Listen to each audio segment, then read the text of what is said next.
नमस्कार. मंजिरी नृत्य कला मंदिर प्रस्तुत मंजिरियन्स आयोजित नृत्य स्पंदने हितगुज कलेशी या अभिनव उपक्रमात मी मंजिरियन सुनीला पोद्दार आपणा सर्व गुरुवर्य मार्गदर्शकांचं, गुरुजनांचं आणि समस्त रसिक प्रेक्षकांचं मनपूर्वक स्वागत करते.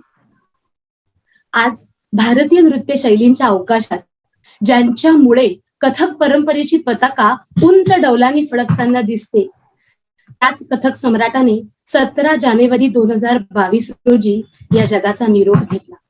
कलाकारांच्या मनामधील स्वतःचं अढळ स्थान कायम करणाऱ्या याच कथकच्या ध्रुव ताऱ्याला श्रद्धांजली अर्पण करण्यासाठी मी सूत्र सोपवते आमच्या या उपक्रमाच्या सर्वेसर्वा आदरणीय वैशालीताई दुधे यांच्याकडे. नमस्कार. ईश्वराच्या इच्छेपुढे कोणाचा इलाज चालत नाही, पण आज संपूर्ण कथक विश्व सगळ्या कथक कलाकारांना पोरकं झाल्याची भावना मनात आलेली आहे. कारण पद्मविभूषण पंडित बिरजू महाराज आपल्याला सोडून गेलेले आहेत. पण मला असं वाटतं जे सोडून गेले असं नाहीच म्हणता येणार, कारण त्यांनी त्यांचं नृत्य, त्यांच्या रचना, त्यांचं संगीत आपल्या शेवटच्या श्वासापर्यंत आपल्या बरोबर राहणार आहेत. आपण सुदैवी आहोत, आपण त्यांना प्रत्यक्ष पाहिलं, प्रत्यक्ष अनुभवलं, त्यांच्याकडून शिकण्याची आपल्याला संधी प्राप्त झाली आणि एक परिसस्पर्श आपल्या कलेला महाराजजींच्या मुळे लाभला आणि आपल्या कलेचं मला वाटतं सोनं झालं, कथकचंच सोनं झालं. कारण सगळ्या कथकलाच महाराजजींचा जो परिसस्पर्श लाभला त्यांनी कथकचंच सोनं होऊन गेलं. आणि आपल्यासारख्या, मला असं वाटतं, मी लोखंडही म्हणणार नाही, दगडालाही सोनं त्यांनी करण्याची किमया केली. त्यांच्याकडून शिकतानाचे एक एक क्षण माझ्या डोळ्यासमोर आता उभे राहत आहेत आणि इतक्या सुंदर आठवणी आहेत त्या. मला असं वाटतं आपण एक मिनिटभर त्यांच्याच भाषेमध्ये सांगायचं तर ते म्हणायचे की ठहराव ठहराव बहुत जरुरी है कथक में, कथक कलाकार के लिए. तर एक तो ठहराव घेऊया किंचितसा आणि त्यांना आपली सुमनांजली वाहूया. महाराजजी, आम्ही तुम्हाला कधीच विसरणार नाही.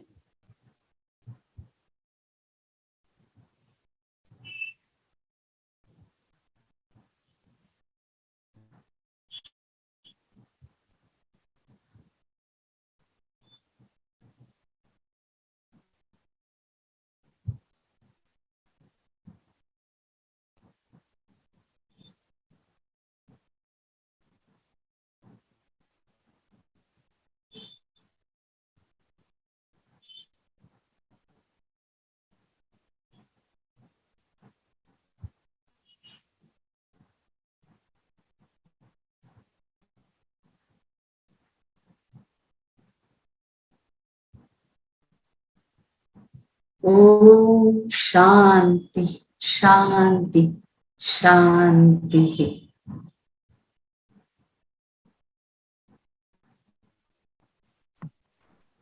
नैनम छिंदन्ति शस्त्राणि नैनम दहति पावकः न चैनम क्लेदयन्त्यापो न शोषयति मारुतः.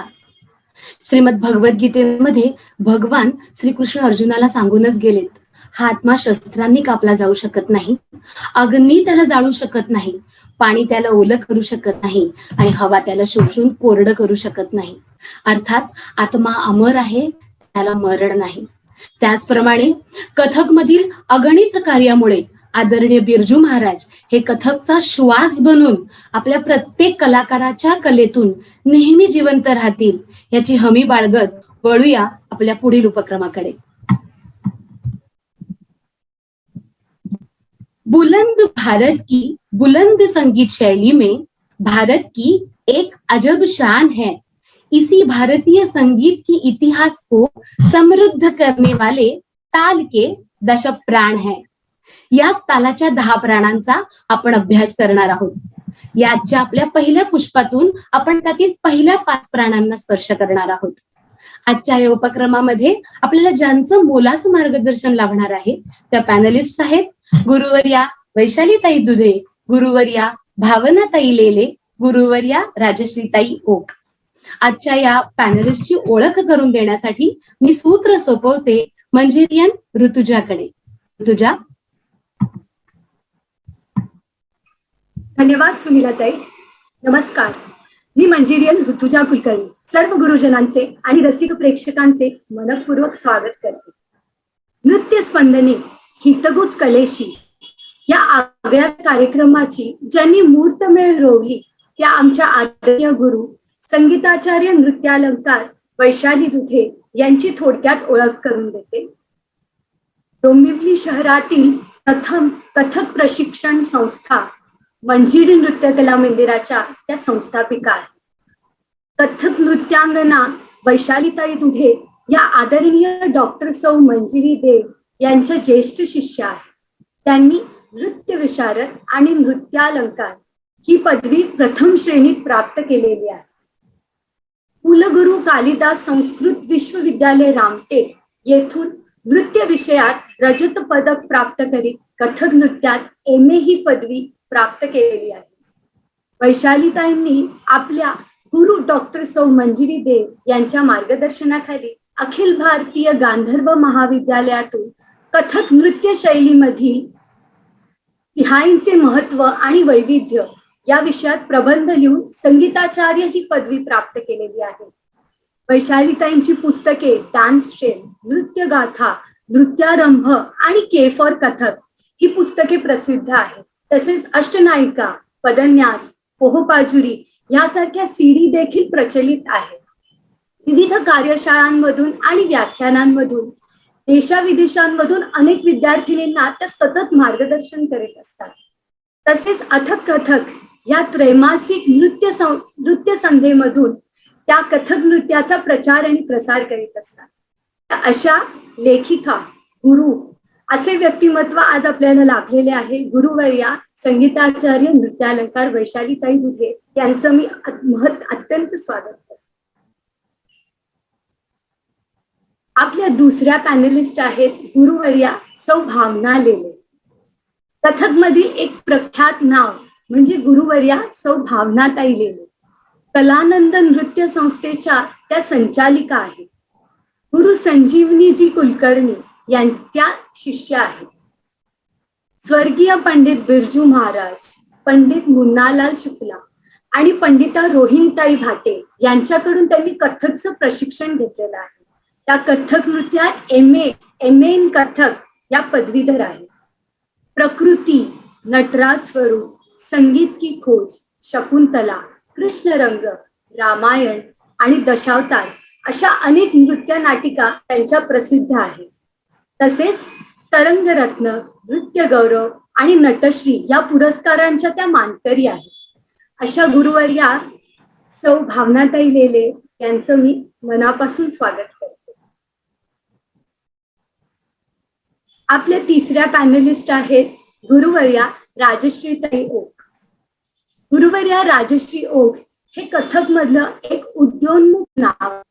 त्या कथक नृत्यालंकार असून डॉक्टर सौ मंजिरी देव यांच्या ज्येष्ठ विद्यार्थिनींपैकी एक आहे. नृत्य संस्कार अकॅडमी तर्फे गेली 17 वर्ष त्या कथकचा प्रचार आणि प्रसार करीत आहे. आज त्यांच्या अकॅडमीच्या 4 शाखांमध्ये जवळजवळ 300 विद्यार्थिनींचे कथक प्रशिक्षण घेत आहे. मुंबईसह औरंगाबादमध्ये दुर्गा महोत्सव, अशा अनेक ठिकाणी त्यांनी एकल नृत्य प्रस्तुती केलेली आहे. कृष्णायन ही कृष्ण चरित्रावर आधारित त्यांची नृत्य नाटिका विशेष प्रसिद्ध आहे. नाद नर्तन हा नृत्य, तबला, गायन असा एकत्रित जाती आणि छंदांवरील आधारित कार्यक्रम त्यांचा प्रसिद्ध आहे. एलिमेंटरी कथक हे कथकवरील त्यांचं पुस्तक प्रकाशित आहे. नृत्य विचार हा त्यांच्या स्वतःच्या ब्लॉगवरती त्या कथक विषयक नृत्य लेखन करीत असतात. इंटरनॅशनल कॉन्फरन्स, शारंगदेव समारोह, इतर अनेक अकॅडमीज मध्ये त्यांनी लेक्चर डेमॉन्स्ट्रेशन आणि नृत्य प्रस्तुती करीत असतात. अशा राजश्रीताई ओम यांचं मी मनापासून स्वागत करते. धन्यवाद मंजिरी ऋतुजा आणि सर्व पॅनलिस्टचं पुन्हा एकदा स्वागत. आता तत्परतेने वळूया आपल्या मुख्य विषयाकडे, जो आहे तालाचे 10 प्राण. भारतीय संगीतातील ताल आणि या तालाचे 10 प्राण या अंगभूत संकल्पना सोप्या पद्धतीने कशा स्पष्ट करता येतील, हा पहिला प्रश्न घेऊन वैशालीताई मी तुमच्याकडे येऊ इच्छिते. आधी सगळ्यात आधी ना हे आपलं तुमचं मंजेरियन्सचं मला वाटतं नृत्य स्पंदनेचं 12वं म्हणजे एक वर्ष कंप्लीट केलेलं आहे नृत्य स्पंदनेनी. त्याबद्दल तुमचं मी सगळ्या मंजेरियन्सचं अभिनंदन करते. आणि मुळात ताल आणि तालाचे दशप्राण यांच्याकडे वळण्याआधी संगीत कशाला म्हणायचं, तर गीतम वाद्यम तथा नृत्यम त्रयम संगीतम मुच्यते. म्हणजे गीत गायन, वादन आणि नर्तन या 3 कलांना मिळून संगीत असं म्हटलं गेलं आहे. आणि या तिन्ही कलांना संगीताचा दर्जा मिळवून देण्यात लयीचा सिंहाचा वाटा आहे. लय खूप महत्वाचं असं सांगीतिक तत्व आहे, कारण सगळ्या वैश्विक संगीतात लय आहे, पण आपल्या भारतीय संगीतात रिदम म्हणजे फक्त लय नाही, तर लय बरोबर ताल ही एक अद्भुत संकल्पना निर्माण केली गेली आहे. आता ताल म्हणजे काय, तर वेळेची जी नैसर्गिक गती आहे त्याला बांधून ठेवणारी चौकट म्हणजे ताल. तालामधून लयीचा एक स्ट्रक्चर किंवा एक आराखडा निर्माण केला जातो. लयीला कालबद्ध करण्यासाठी भारतीय संगीतात ताल आला असं म्हणता येईल. तसं पाहायला गेलं तर मग पौराणिक आख्यायिकांमधून शिवाच्या तांडवातून त आणि पार्वतीच्या लास्यातून ल घेऊन श्री गणेशाने तालाची निर्मिती केली असं म्हटलंय. पण शास्त्रानुसार पाहायला गेलं तर संगीतासाठी सुनिश्चित वेळ ठरवण्याचं एक साधन, संगीताचा एक भरभक्कम पाया अशी तालाची व्याख्या सांगितली गेली आहे. ताल ही संकल्पना अधिक समजून घेण्यासाठी आपण रोजच्या वापरातलं घड्याळ डोळ्यासमोर आणूया. जसं घड्याळ हे वेळ मोजण्याचं एक साधन असतं, तसं संगीतातली वेळ मोजण्याचं प्रमाण म्हणजे मला वाटतं ताल. घड्याळ म्हटलं की आपल्या डोळ्यासमोर एक वर्तुळाकार असं स्ट्रक्चर उभं राहतं. तसाच ताल सुद्धा वक्र गतीने वर्तुळाकार आवर्तनात फिरतो, पुन्हा पुन्हा समेला स्पर्श करून प्रवाहित होत राहतो. मात्रेचं आवर्तन जिथून सुरू होतं तिथे परतण्याचा आणि पुन्हा एकदा प्रवास सुरू करण्याचा संकेत म्हणजे ताल. तर म्हणजे ताल ही खूप विस्तृत संकल्पना आहे. मला वाटतं त्यावर आपण एक वेगळं सेशन घ्यायला हवं. पण आता थोडक्यात ताल समजून घ्यायचा झाला तर संगीत रत्नाकर मधून आचार्य शारंगदेवांनी ताल ही संकल्पना मांडली आणि पुढे इतर शास्त्रकारांनी तिला मान्यता दिली. आणि आज ताल म्हणजे भारतीय संगीताचा आधारस्तंभ झालाय. आता का भासावी, तर मला वाटतं अखंड प्रवाहित असणारी लय इतकी प्रचंड आहे ना, संपूर्ण ब्रह्मांडाच्या गतीवर त्या लयीचं आधिपत्य आहे. अगदी सृष्टीच्या उत्पत्तीपासून प्रलयापर्यंत यत्र तत्र सर्वत्र अशी ती लयीची व्याप्ती आहे. तेव्हा ही अपरिमित अशी लय मानवी बुद्धीला पेलता यावी, माणसाच्या अवाक्यात यावी, या लयीवर थोडं बहुत कमी ना प्रभुत्व प्राप्त करता यावं, यासाठी ताल खूप उपयोगी ठरला. गंमत बघ, संगीताच्या गतीला, स्पीडला नियंत्रित करण्यासाठी तालाची निर्मिती झाली आणि या तालाला नियंत्रित करता यावं म्हणून किंवा त्याचे काही नियम ठरवता यावे म्हणून तालाचे दशप्राण आले. आताच्या मुलांना सहज समजेल अशा भाषेत सांगायचं तर ताल या संकल्पनेला सिस्टमॅटिक करण्यासाठी तालाच्या प्राणांची योजना झाली. काल मार्ग क्रियांगाणी ग्रह जाती कलालय यती प्रस्तारश्चैती ताल प्राण हा दशस्मृता. म्हणजे काल, मार्ग, क्रिया, अंग, ग्रह, जाती, कला, लय, यती आणि प्रस्तार असे तालाचे 10 प्राण आहेत. त्याची तोंड ओळख आपण इथे करून घेऊया. तालाचा पहिला प्राण म्हणजे काल. काल म्हणजे वेळ. संगीत प्रस्तुती करताना कलाकार जो वेळ देतो त्याचं विविध प्रकारे विश्लेषण करता यावं यासाठी काल या तालाच्या पहिल्या प्राणाची योजना केली गेली आहे. म्हणजे सूक्ष्म काल, स्थूल काल किंवा मार्गी काल, देशी काल अशा प्रकारे त्याचं वेगवेगळं विश्लेषण केलं गेलं आहे. तालाच्या दुसऱ्या प्राणाचं नाव आहे मार्ग. मी ते जस्ट ओळख करून देते, मग आपण पुढे त्याची विस्तृत चर्चा करणारच आहोत. तर दुसऱ्या प्राणाचं नाव आहे मार्ग. मार्ग म्हणजे ज्या ठिकाणापर्यंत पोहोचायचंय तिथपर्यंत पोहोचण्यासाठी करावी लागणारी वाटचाल. It's a journey. कोणत्याही तालाचा प्रवास कसा करायचा हे ठरवण्याचं काम तालाचा हा दुसरा प्राण, मार्ग हा जो दुसरा प्राण आहे तो करतो. तालाचा तिसरा प्राण म्हणजे क्रिया. आता प्रत्यक्ष ताल प्रस्तुती करण्यासाठी आपल्याला काहीतरी कर्म, काहीतरी कार्य नक्कीच करावं लागतं. असं प्रत्यक्ष केलेलं कार्य, प्रत्यक्ष केलेली हालचाल, हस्तसंचलन, प्रात्यक्षिक म्हणजे क्रिया. पुढचा प्राण आहे अंग. अंग म्हणजे तालाचा आराखडा रेखाटण्यासाठी जी युनिट्स लागतात किंवा तालाचं मोजमाप करण्यासाठी जी साधनं लागतात. ती साधनं म्हणजे अंग. त्याच्या पुढे आहे तो ग्रह. आता संगीतात जेव्हा आपण ग्रह म्हणजे घर, गृहचा अपभ्रंश मला असं वाटतं, ग्रह म्हणजे घर. तर संगीतात जेव्हा आपण ताल सादरीकरण करतो, म्हणजे एखादी बंदिश, मग ती गायनातली असो की नृत्यबंदिश असो, ती बंदिश तालाला ज्या ठिकाणाहून, ज्या जागेवरून ग्रहण करते, ती जागा म्हणजे ग्रह. त्याच्या पुढचा प्राण आहे, त्याचं नाव आहे जाती. नॉर्मल भाषेत बघायला गेलं तर जाती म्हणजे वर्णविशेष. ही जाती काय, आपले जे वर्ण आहेत, ब्राह्मण, क्षत्रिय, वैश्य आणि शूद्र, हे वर्णविशेष म्हणजे नॉर्मल भाषेमध्ये जाती. पण इथे म्हणजे त्या जात्या, इव्हन त्या वर्णविशेषांमध्ये सुद्धा विविधता आढळते, बायफर्केशन आढळतं. तसं इथे जाती म्हणजे वैविध्य. जाती ना, मला वाटतं हा ताल प्राण आहे ना, तालामध्ये व्हरायटी आणतो आणि तालाची व्याप्ती वाढवतो. पुढे तालाचं चलन दाखवण्यासाठी लय आलीच. लय म्हणजे सातत्य, लय म्हणजे चलनवलन, लय म्हणजे अखंड प्रवाहित असणं. असंख्य प्रकारे आपण लयची व्याख्या करू शकतो. त्यामुळे थोडक्यात सादरीकरणाचा वेग किंवा स्पीड म्हणजे लय, म्हणजे ज्यातून आपण तालाची विलंबित, मध्य, द्रुत अशी गती प्रस्थापित करू शकतो. तसं तो घटक म्हणजे लय. आपण मगाशी बघितलं, लय हा अत्यंत विस्तृत विषय आहे.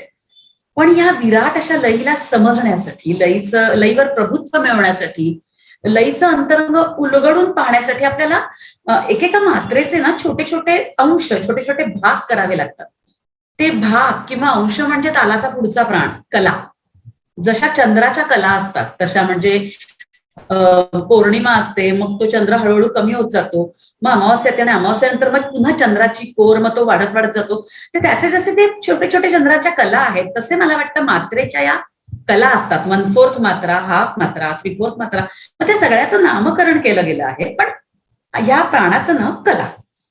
त्यानंतर नवनवीन, पण अर्थात ना, ह्या सगळ्या ज्या कला आहेत ना, ह्या कलांचा नवीन बंदिशी रचताना किंवा नवीन तालांची निर्मिती करताना खूप अभ्यास करावा लागतो. ह्या विचारात घेतल्याशिवाय तुम्हाला नवीन बंदिशी किंवा नवीन तालाची रचनाच करता येणार नाही. त्या पुढचा भाग आहे तालाचा तो यती. हा एक फार सुंदर, म्हणजे सुंदर प्राण आहे तालाचा. तालाचं सौंदर्य खुलवण्यासाठी मांडलेला प्रपंच, अशी मी यतींची व्याख्या करेन.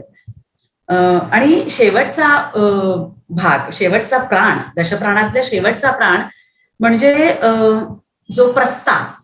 तर तालाचा हा जो पसारा आहे, तो पसारा अधिक विस्तृत करण्यासाठी, आणखीन मोठा करण्यासाठी, त्याचं असं ह्यूज रूप करण्यासाठी तालाच्या बंदिशींचा जो विविध प्रकारे विस्तार केला जातो, तो विस्तार म्हणजे प्रस्तार. हे मला कळलेले तालाचे दशप्राण, ह्याचं थोडक्यात विवेचन. कारण मी मला कळलेले असं का म्हणते, कारण अभ्यास करायला हवा आणि सतत ही जाणून घ्यायला हवं. पण हे माझ्याकडून थोडक्यात कॉन्ट्रीब्युशन. नक्कीच वैशालीताई, म्हणजे समेला स्पर्श करत सतत प्रवाहित राहणारा ताल आणि त्याला जिवंत ठेवण्यासाठी तोंड ओळख घेत मी आता राजश्रीताई तुमच्याकडे वळतीये की तुमच्या याबद्दलचे विचार मला ऐकायला आवडतील. थँक्यू सुनीला. मला वाटतं वैशाली त्यांनी खूपच सुंदर प्रास्ताविकातून ताल आणि दशप्राण या दोन्ही चा आवाका एक थोडक्यात स्पष्ट केलाच आहे ऑलरेडी. पुन्हा एकदा ताल संकल्पनेकडे एकदा म्हणते. जसं वैशाली त्यांनी म्हटलं की काल आणि त्याचं मान, असं काल आणि तर ताल या शब्दाच्या शब्दार्थावर थोडस भाष्य करू इच्छिते. इथे एक स्लाइड दाखवू इच्छिते, स्क्रीन शेअर करते. जसं आपण म्हटलं काल आणि मान या दोन एलिमेंट्स मधून तालाची निर्मिती. तर काल हा जसं वैशालीताई म्हणाल्या की अखंड आहे, अपरिमित आहे, पण त्याच्यात क्रिएटिव्हिटी करण्यासाठी त्याचा एक इमॅजिनरी तुकडा, मग नंतर संगीताची क्रिएटिव्हिटी चालते. तर तो सीमित कशाने करतो, ताल तुकडा कशाने करतो, तर ट्रेडिशनली टाळी वाजवून केला जातो. सो टाळी वाजवून तो तुकडा आपण सीमित करून त्याचा आकारमान दाखवतो. सो ताल शब्दातील मूळ धातूकडे आपण जाऊया. तल म्हणजे टाळी वाजवणे. सो मुळातून ताली वाजवणं या क्रियेशी संबंधित हा ताल शब्द आहे. त्यामुळे ताली वाजवून जो कालखंड सीमित केला, जेवढा दाखवला, तो ताल. अशा अर्थी हा एक अर्थ. दुसरा अर्थ तल म्हणजे आधारभूत असणं, की ताल एकूणात संगीत प्रस्तुतीचा आधार आहे. ताल या आधारावर, या कॅनव्हासवर प्रत्येक आर्टिस्ट आपलं काम, आपली क्रिएटिव्हिटी करत असतं. मी खाली एक कोटही टाकलाय, गीतम वाद्यम तथा नृत्यम यतः ताले प्रतिष्ठित. त्यामुळे त्या अर्थी की संपूर्ण संगीत सादरीकरणाचा आधार हा ताल आहे, हा एक ताल शब्दाचा दुसरा अर्थ, कारण ताल एकूणच प्रस्तुती करणारा रचनांना एक क्रम देत असतो, एक आउटलाईन, एक ढाचा देत असतो. तालामुळे आपण असं म्हणू शकू की संगीत नियमित राहतं, सिस्टमॅटिक राहतं, जसं ताई म्हणाल्या. किंबहुना ओव्हरऑल सादरीकरणात तालच एक समान सूत्र आहे की ज्या सूत्रात परफॉर्मर, सादरकर्ता आर्टिस्ट, साथीदार आर्टिस्ट आणि प्रेक्षक हे तिन्ही त्या एका सूत्रात गोवले जाऊन त्या क्रिएटिव्हिटी, त्या सादरीकरणाचा आनंद घेत असतात.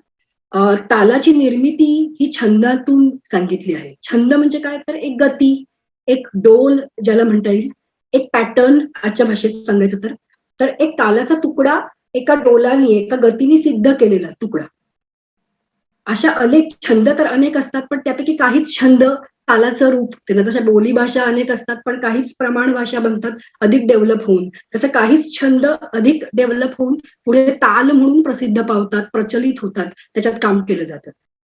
सो असा छंद सर्व अंगांसहित, त्यातील यती, स्थानं, काली, खाली वगैरे विभाग अंगासहित सिद्ध केलेला मग तो ताल असा बनतो. पूर्वीच्या काळी तालाचं स्वरूप थोडं वेगळं असायचं. आपल्याला माहिती की प्रबंध गायन पद्धती होती, त्यामुळे प्रबंध गायन पद्धतीला अनुलक्षून तयार झालेले ते ताल होते. लघुगुरु प्लुत यावर ह्याची रचना, छंद ही लघुगुरु प्लुत वर्तुळ मात्रा अशा संकल्पना नंतर आल्या आहे. पूर्वी लघुगुरु, चच्चतपुट, चाचपुट हे जे प्राचीन मार्गी ताल आपण त्याचं स्वरूप तसं आहे. मात्र आज ताला व्यवहार पूर्ण बदललेला आहे. आजच्या कालव्यवहाराला आपण ठेक्याला पुष्कळ महत्व आहे. ठेका प्रधान ताल व्यवहार असं आपण म्हणू शकू, कारण ठेका आपण निरंतर वापरतो, कंटिन्यू चालू ठेवतो बरेच वेळा सादरीकरणामध्ये, त्यामुळे ठेक्याचं महत्व खूप वाढलंय. त्यामुळे आजचा ताल व्यवहार ठेका प्रधान आहे. त्या अनुलक्षाने हे जे सगळे प्राण आहेत त्यांचं एक वेगळं रेलेव्हन्स, एक वेगळं महत्व आज आहे. आता थोडंसं दशप्राण या कॉन्सेप्टवर सांगते. दशप्राण, पंचप्राण आणि मग नंतर अधिक 5 धनंजय वगैरे असे दशप्राण. दशप्राण ही उपनिषदांपासून, आरण्यकांपासून खरं तर प्रसिद्ध झालेली कॉन्सेप्ट आहे की कुठल्याही अस्तित्वासाठी आवश्यक असे ते 10 प्राण, आणि मग ती मेटाफोरिकली, रूपकात्मक अनेक ठिकाणी वापरली गेली. जसं की पुढे म्हणजे संगीत रत्नाकरातले हे दशप्राण आपण आज चर्चा करणारच आहोत, पण त्याचबरोबर इतर काही अभिनय ग्रंथांमध्ये पात्रके दशप्राण आहे. रसकौमुदी सारख्या ग्रंथामध्ये नृत्यके दशप्राण आहे. सो दशप्राण म्हणजे ओव्हरऑल त्या अस्तित्वासाठी आवश्यक, तालाच्या अस्तित्वासाठी आवश्यक, ताल निर्मिती करायची असेल कुठल्याही नवीन तालाची, तर हे 10 एलिमेंट्स अत्यंत आवश्यक आहेत. असे 10 एलिमेंट्स म्हणजे दशप्राण. त्यामुळे मगाशी म्हटलं त्याप्रमाणे ताल व्यवहार बदललेला असल्यामुळे आपला प्रत्येक प्राणाचा ह्याच्या पुढे विचार करताना टू फोल्ड विचार करायला लागेल की त्याची मुळातली ग्रंथामधली संकल्पना काय आहे, आणि आज प्रॅक्टिकल सादरीकरणात त्याचं स्वरूप काय दिसतं किंवा नाही दिसत किंवा काय. सो आधीचं आणि आजचं ऍप्लिकेबल किंवा अप्लाइड रूप अशा 2 स्तरावर मला वाटतं आपल्याला प्रत्येक प्राणाचा विचार करायला लागेल. आणि मुळात प्रस्तावनेच्या दृष्टीने हा विषयच चर्चेला घेतल्याबद्दल नृत्य स्पंदनेचे खूप आभार आणि अभिनंदन. कारण मुली खूप ज्याला घाबरतात, आणि आम्ही विद्यार्थी दशेत असताना कधीतरी ऑप्शनलाच टाकलाय असा हा विषय, पण आय एम शुअर की त्या विषयाशी मैत्री केल्यावर तालांगाकडे बघायची एक नवीन दृष्टी आपल्या सगळ्यांनाच मिळू शकेल.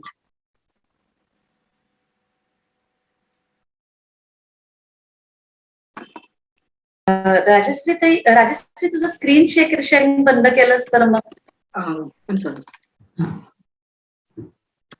नक्कीच राजश्रीताई, दृष्टिकोन नक्कीच बदलेल. या तुमच्या पॉझिटिव्ह विचारांसकट मी पुढे जातीये. आता भावनाताई, मी तुमच्याकडे येतेय. सगळेच आपण प्राणांचं जर नावं पाहिली तर सर्वसामान्यांना कळणारा अर्थ आणि त्याचा मुख्य अर्थ असे 2 गाभे आपल्याला मिळू शकतात. त्यामुळे मी प्रत्येक प्रश्न विचारताना सर्वसामान्यांच्या भाषेतला अर्थ आणि तसं बघायला गेलं तर काल म्हणजे मग सर्वसामान्यांना कळणारा अर्थ वेळ. पण तालाच्या 10 प्राणात जेव्हा ह्याची गणना पहिल्या क्रमांकावर होती तेव्हा ह्याचा तालाशी नेमका संबंध कसा महत्वाचा आहे हे सांगता. सगळ्यात पहिले मला वैशालीला खूप छान उपक्रम तुम्ही राबवत आहात आणि मुलांच्या अभ्यासाच्या दृष्टीने खरंच खूप याची आवश्यकता आहे.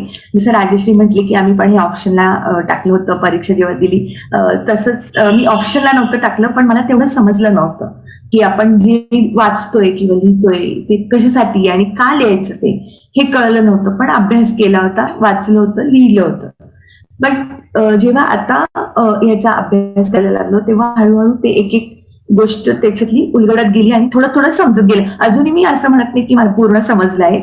अजूनही मी त्याच्यामध्ये थोडीशी मागेच आहे, पण तरी सुद्धा जे मला समजलं ते मला थोडं तालाबद्दल बोलावंसं वाटतं. आधी सुरुवातीला जसं राजश्री म्हटली की तालाची उत्पत्ती छंद यापासून झाली आहे असे मानले जाते. वेदांमधील प्रत्येक मंत्र कोणत्या तरी छंदाच्या विशिष्टतेमध्ये बांधला आहे. अक्षरांना जो नियम असतो त्याला छंद म्हणतात. छंदांची उत्पत्ती कशी झाली त्याची एक छोटीशी गोष्ट आहे, ती मी शेअर करते.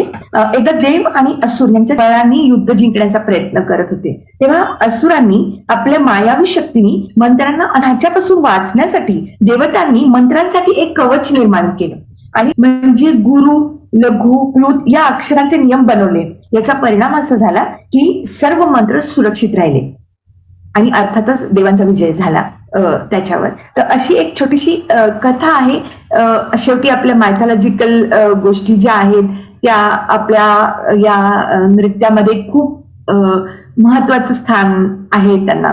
तसं लघु याचा अर्थ आहे छोटे अक्षर जसं क,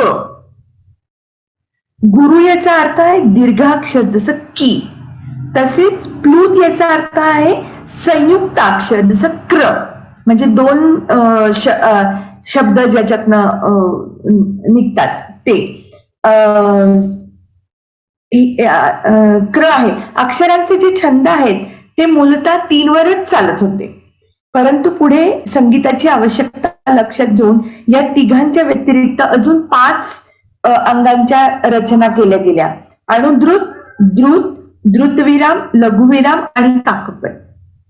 तर अशा या पुढे मग मार्गी आणि देसी रूपामध्ये जे संगीत शास्त्रामध्ये होतं त्याच्याप्रमाणे काही बदल घडत गेले संगीतामध्ये. तसेच छंदशास्त्राचा आधार सोडून तालशास्त्रात सुद्धा अनेक बदल घडत गेले आणि तोच ताल आपल्याला आज बघायला मिळतो किंवा तोच ताल आपण ऐकतो असं मला वाटतं.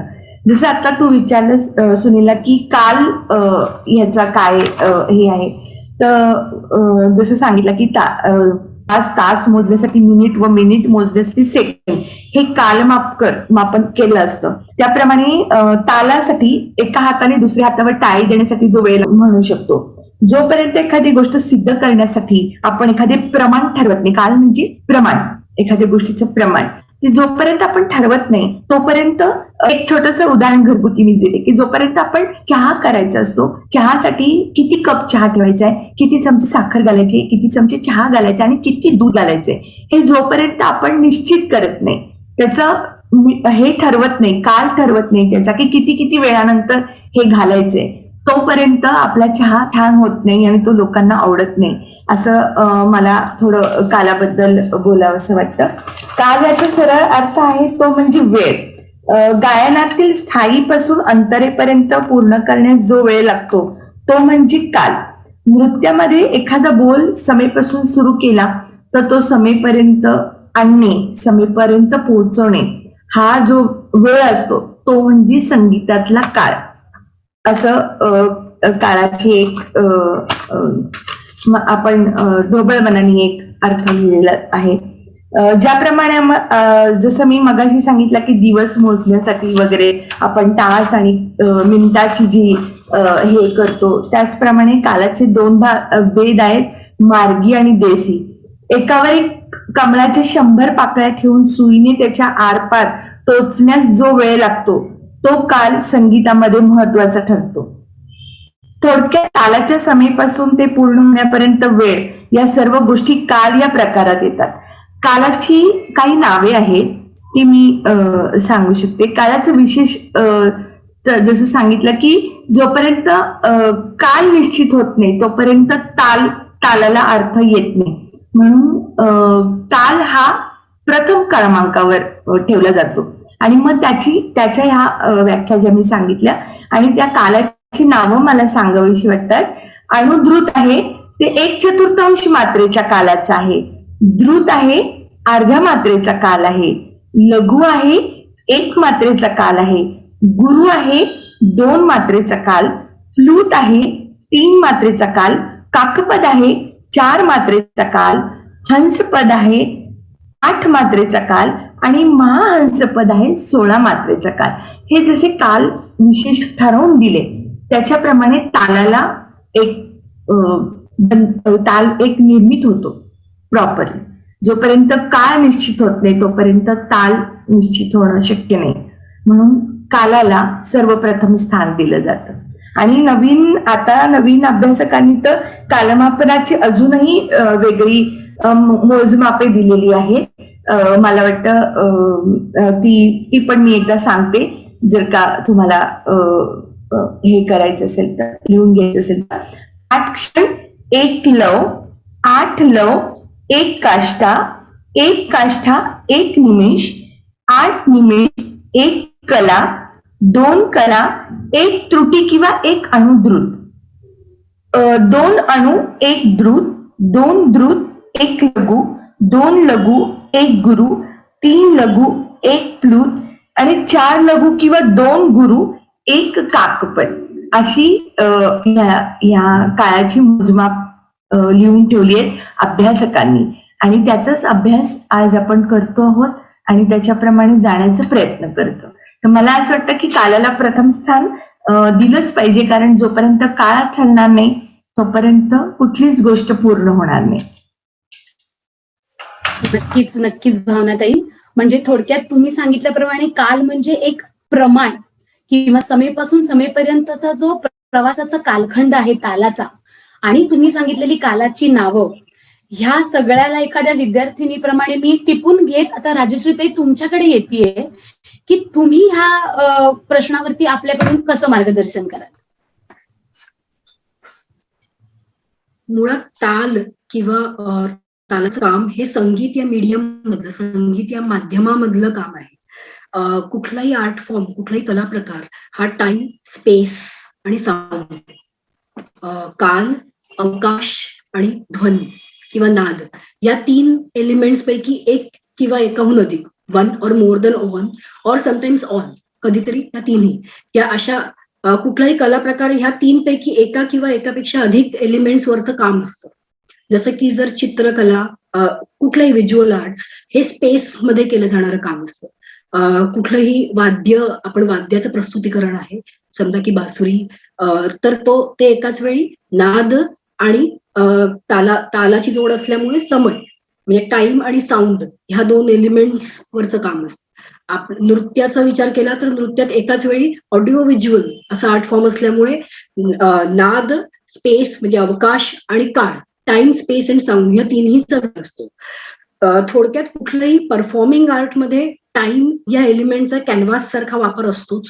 तेच त्या कला प्रकाराचं माध्यम आहे. सो म्हणजे कुंभाराचं जशी माती तशी परफॉर्मिंग आर्ट मध्ये ती वेळ आहे, ज्या वेळेवर त्या वेळेच्या कॅनव्हासवर आपण त्या वेळेच्या कालखंडाचा, खरं तर काल अपरिमित आहे आपण पहिल्यापासून म्हणतोय, तो अखंड आहे. आपण एक त्याचा इमॅजिनरी पीस इमॅजिन करतोय आणि मग त्या कालखंडात, इमॅजिनरी कालखंडाला त्याचे वेगवेगळे पॅटर्न बनवून त्याला छान छान वेगवेगळ्या माध्यमातून, नर्तक असेल तर वेगवेगळ्या अंगरेषांनी त्याला सजवेल, जर वादक असेल तर विविध नाद प्रकारांनी त्याला सजवेल. आपापल्या माध्यमातून त्या कालखंडात आपण नवीन नवीन डिझाईन्स बनवत असतो.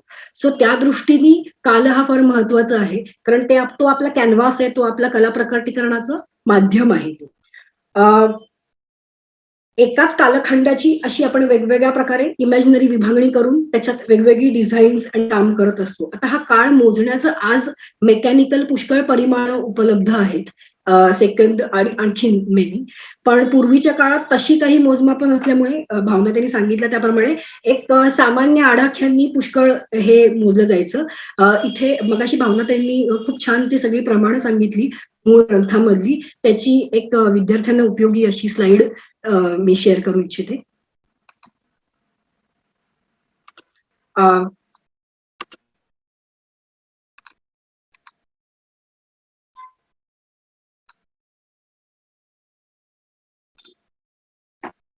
भावनाताईंनी वाचून दाखवल्याप्रमाणे ही कालप्रमाण मूळ ग्रंथामधली आहे, क्षण, लव, काष्ठा वगैरे. क्षण बद्दल भावनाताईंनी सांगितलं तसं ते क्षणाचं प्रमाण आहे की 100 कमळाच्या पाकळ्यांना सुईने टोचायला किती वेळ लागतो, तर तर ते क्षणाचं. त्याबरोबर निमेष हे पण इंटरेस्टिंग परिमाण आहे, तुम्हाला सगळ्यांना माहितीच असेल की पापणी लवायला जेवढा वेळ लागतो, तर असे प्राचीन आडाखे होते, त्याच्यावरती प्रमाण काही काही ठरली गेली. या प्रमाणामध्ये एक फक्त एक ऍडिशनल मुद्दा सांगावासा वाटतो की ताल व्यवहारामध्ये किंवा संगीत व्यवहारामध्ये जो काल वापरायचा तो फार सूक्ष्म नको, तो आपल्या अवधान कक्षेत हवा. त्यातलं जे सूक्ष्मतम रूप आहे ते समजायला तर हवं. ते समजलं तरच त्याच्यात काय क्रिएटिव्हिटी केली आहे, काय डिझाईन केलंय ते आपल्याला लक्षात येऊन त्याचा आस्वाद घेऊ शकतो. आस्वाद योग्यता त्याला हवी. त्यामुळे मी इथे स्लाइडवर 2 रंगात दाखवलं आहे की क्षणापासून अणुद्रुत पर्यंत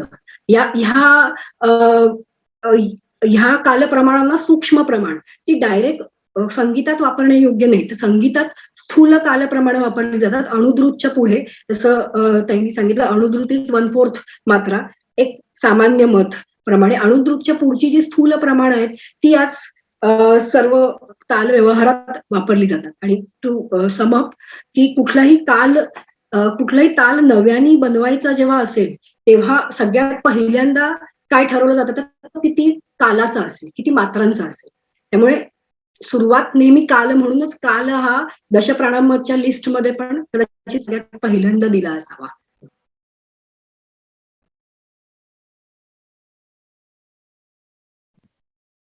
नक्कीच. राजश्रीताई, म्हणजे नाद, अवकाश आणि ध्वनी, टाइम, स्पेस आणि साऊंड या तुम्ही सांगितलेल्या एलिमेंट्सच्या वरती नक्कीच विद्यार्थी म्हणून अभ्यास करत मी आता पुढच्या प्रश्नाकडे वळतीये. पुन्हा तुमच्याचकडे येतेय.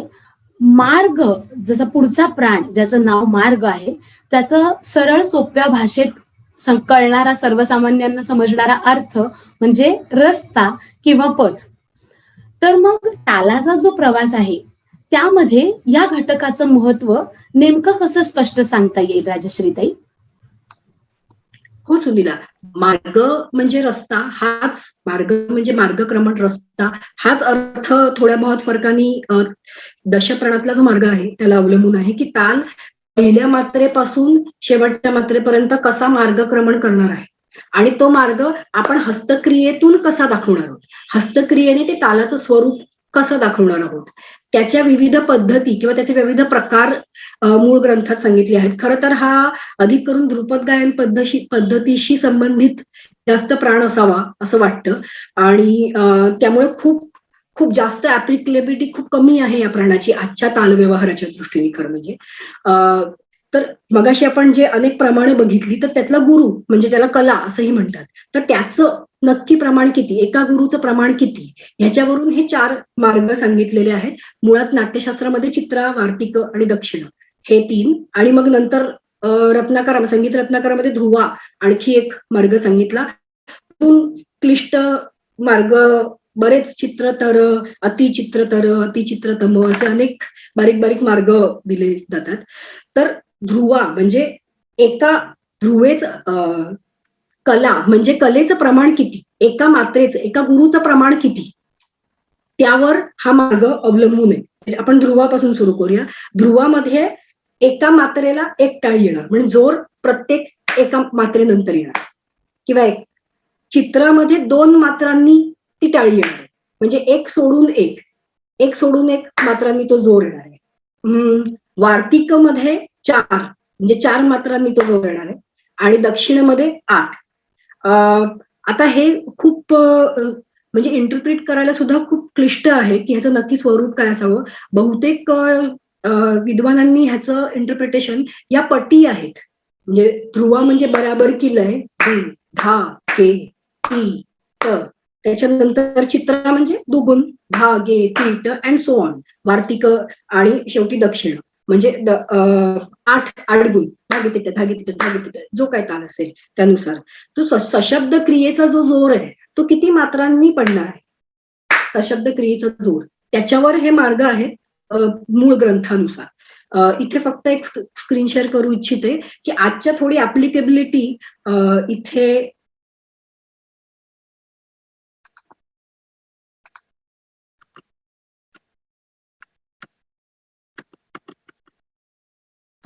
हा माइंडकर गुरुजींचा, पंडित सुधीर माइंडकरांचा मत आहे की जेव्हा 8 मात्राची कला असते, म्हणजे दक्षिण म्हणजे विलंबित लयीतलं गाणं, वार्तिक म्हणजे मध्यलयीत गाणं, चित्रा म्हणजे द्रुत आणि ध्रुवा म्हणजे अतिद्रुत. हे एक साधारण मार्गाचं, तरी मी म्हटलं तसं की मार्गाचं नक्की त्यावेळी ऍप्लिकेबिलिटी काय होती हे थोडंसं खूप क्लिअर नाही सांगू शकत. आज मार्गाची ऍप्लिकेबिलिटी म्हणायची तर जसं हस्तक्रियांनी आपण आज तालाचं स्वरूप जे दाखवतो, समपासून अंतिम पूर्ण आवर्तन जसं दाखवतो, ज्याच्यात मध्ये मध्ये चेकपोस्ट दाखवतो, पहिली ताली, दुसरी ताली, मध्ये खाली, मध्य मात्रा, हे सगळं मार्ग, तालाचं मार्गक्रमण आपण हस्तक्रियांनी ज्या प्रकारे दाखवतो आजही, त्याला मार्ग असं म्हणता येईल.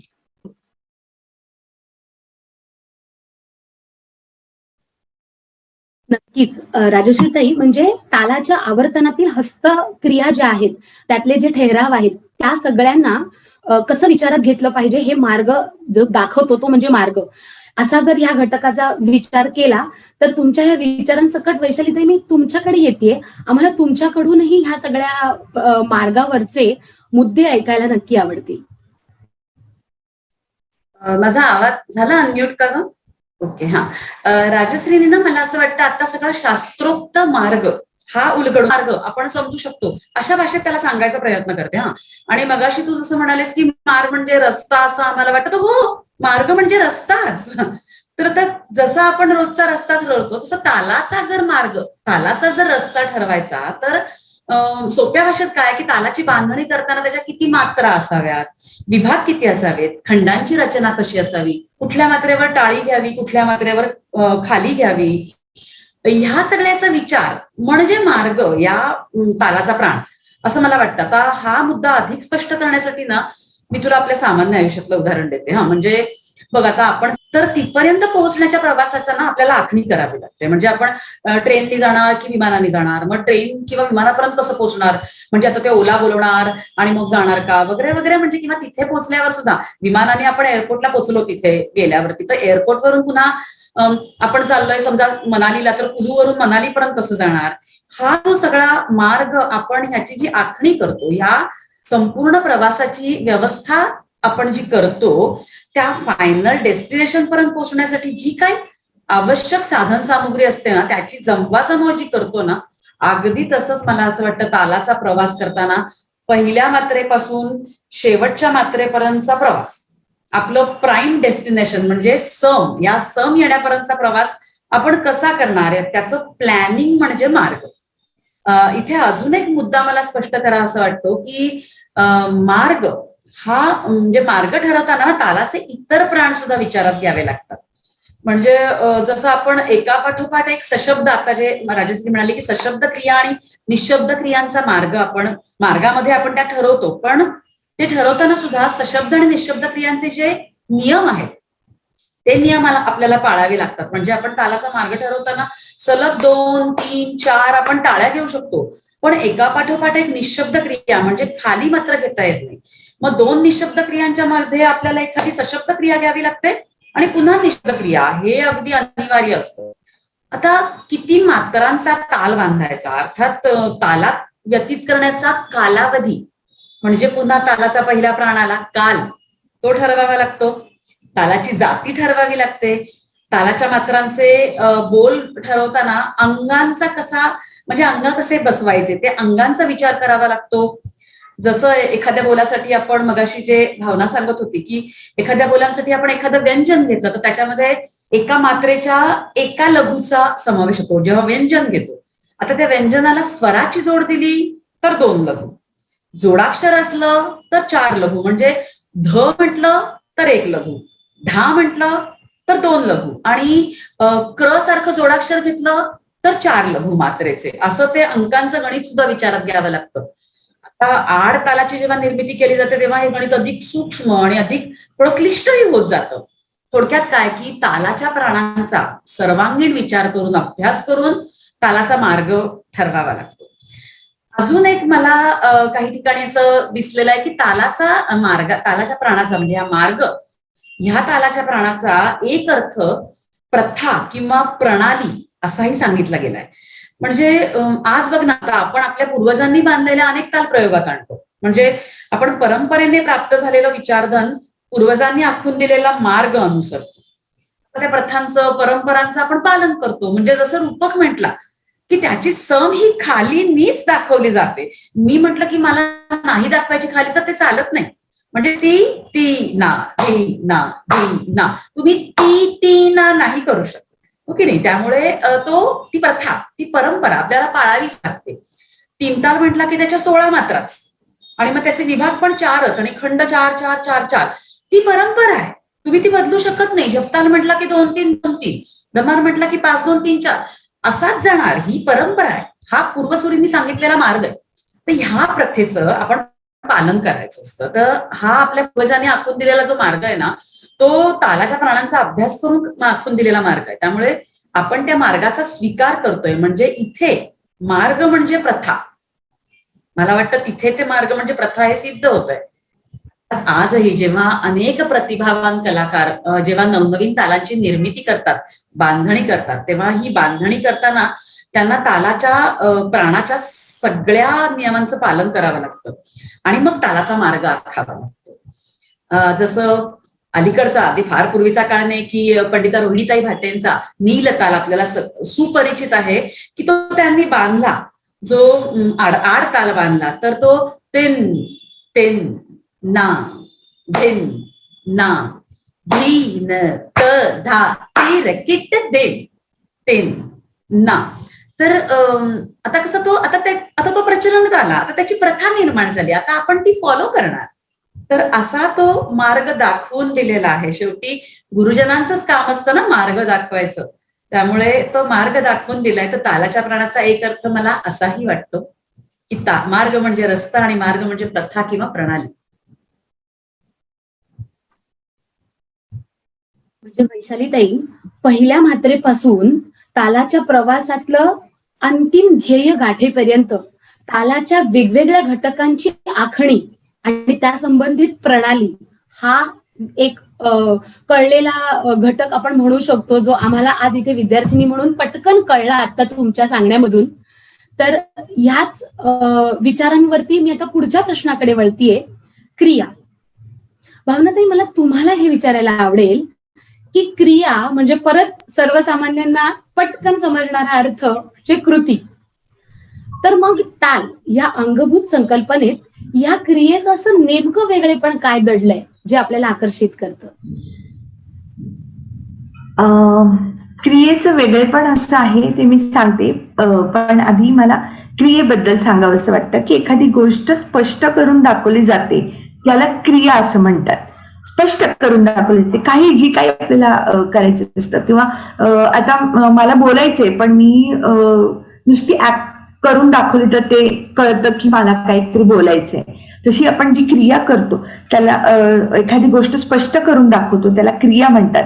ताल देताना जोपर्यंत आपण क्रिया करून दाखवणार नाही तोपर्यंत तो ताल स्पष्ट होऊ शकत नाही. निशब्द आणि सशब्द क्रिया म्हणजे ताली व खाली जोपर्यंत दाखवली जात नाही तोपर्यंत ताल स्पष्ट होत नाही. तालाच्या मात्रा, त्यांचे विभाग, त्यांची खाली कशी येते याचा काल निश्चित झाला की मग क्रिया करणे सोपे जाते. पहिले काल निश्चित झाला पाहिजे आणि त्याच्यानंतर क्रिया निश्चित झाली पाहिजे की कशी क्रिया झाली पाहिजे.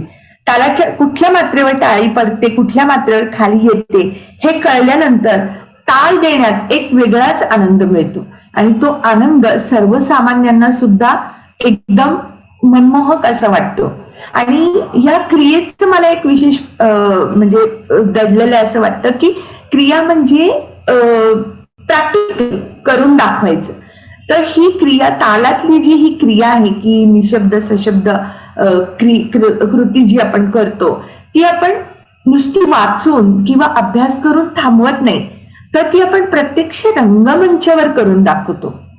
कथक नर्तकाला तर जेव्हा परफॉर्मन्स चालू असतो, त्याचा कार्यक्रम चालू असतो तेव्हा माईक समोर येऊन ह्या गोष्टी करून दाखवल्या जातात. स्पेशली जसं ध्रुपद गायनामध्ये हे नव्हतं, आधी तालवाद्य कुठले नव्हते तर कम्प्लीट तालानी ते करून दाखवत होते. तसंच नृत्यामध्ये, कथक नृत्यामध्ये पण ताल देऊन ती क्रिया केली जायची. सो ती रंगमंचावर करून दाखवण्याची क्रिया आहे आणि त्या क्रियेचा सर्वसामान्य जनता अतिशय आनंद घेते, कारण ते लोभस वाटतं, ते कानाला श्रवणीय वाटतं आणि बघायला पण खूप लोभस वाटतं. सो ती क्रिया ही या दशप्राणांमध्ये एक रंगमंचावर करून दाखवण्याची एक विशेषता आहे असं मला वाटतं. म्हणून क्रिया पण तेवढंच महत्व आहे जेवढं बाकीच्या एलिमेंट्सला आहे.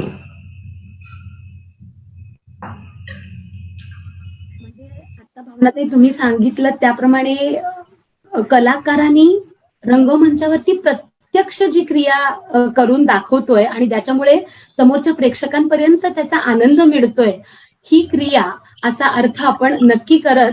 वैशालीताई, मी तुमच्याकडे येतेय ह्याच मुद्द्यावरून की तुम्हाला ह्या क्रियेचं वेगळेपण नेमकं काय वाटतं आपल्या ताल या अंगभूत संकल्पनेशी? अर्थात सर्वप्रथम क्रिया म्हणजे कृती, हे म्हणजे बरोबरच आहे त्याचा अर्थ. आता जसं मगाशी राजश्री म्हणाली की संगीतात 3 कलांचा समावेश होतो आणि त्यातल्या गायन आणि वादन ह्या दृक कला आहेत, म्हणजे ज्या श्राव्य कला आहेत. दृक नाही, गायन आणि वादन ह्या श्राव्य कला आहेत आणि नर्तन ही दृकश्राव्य कला आहे. जोपर्यंत कलाकार ह्या कला प्रत्यक्ष सादर करत नाही ना, जसं आता भावनाने सांगितलं की प्रत्यक्ष सादर करत नाही तोपर्यंत रसिक त्या कलांचा आस्वाद घेऊ शकत नाही. त्यामुळे ताल सुद्धा मला असं वाटतं प्रत्यक्ष कृतीतून प्रस्तुत केला तर प्रेक्षकांना त्याचं सहज आकलन होऊ शकेल.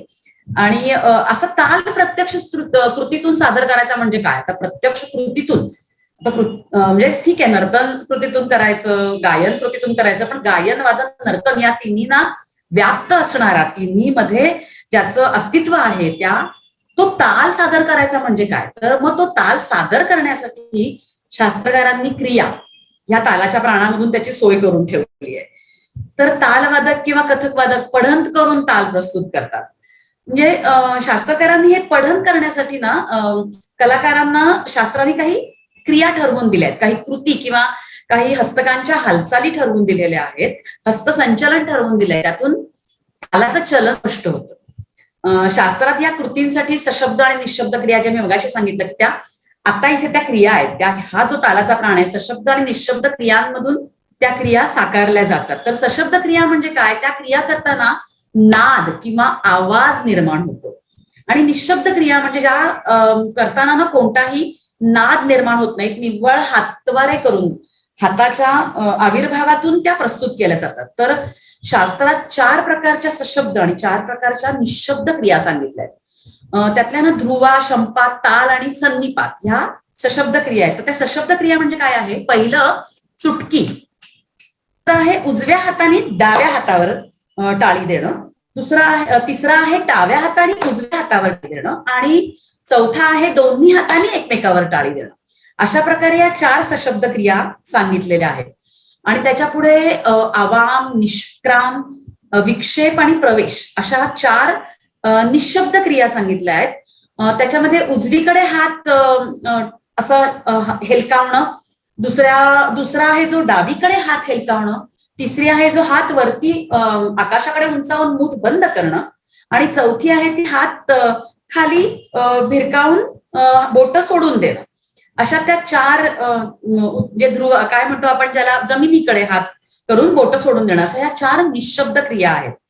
तर या 4 क्रियांचं ना, म्हणजे आपण जेव्हा ताल करतो तेव्हा त्या ताल बांधलेला दाखवतो, तेव्हा एखादा ताल म्हणतो की म्हणजे समजा आता त्रिताल आहे तर धा धा धिन धिन दा, धा धिन धिन दा, धा धिन धिन दा, धा धिन धिन दा, अशा प्रकारे तो क्रिया दाखवल्या जातात.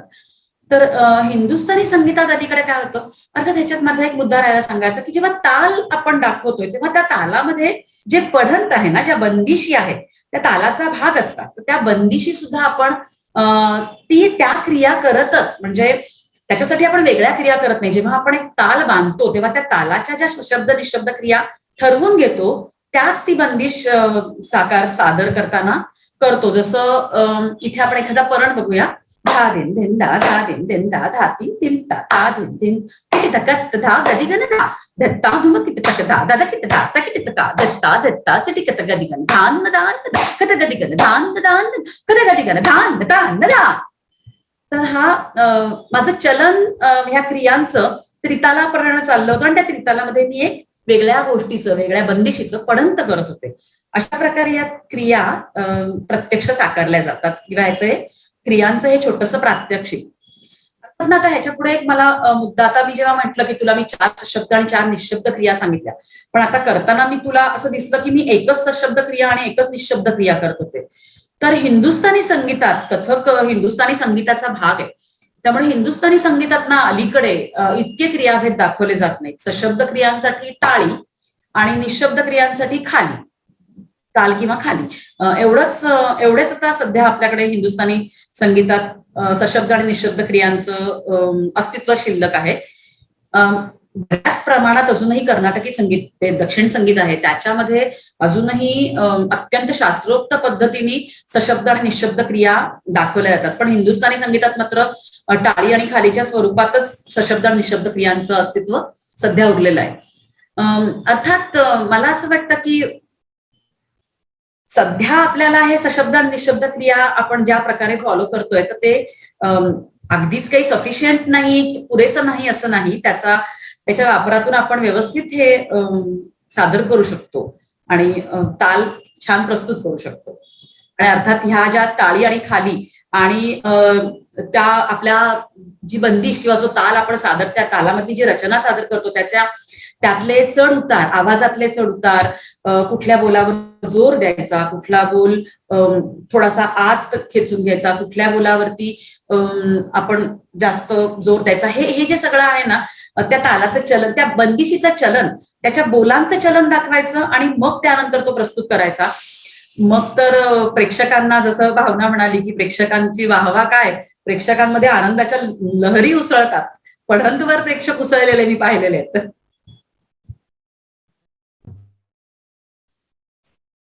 खरंच वैशालीताई, म्हणजे सशब्द क्रिया म्हणजे नाद निर्मिती, तर निशब्द क्रिया म्हणजे केवळ आविर्भाव.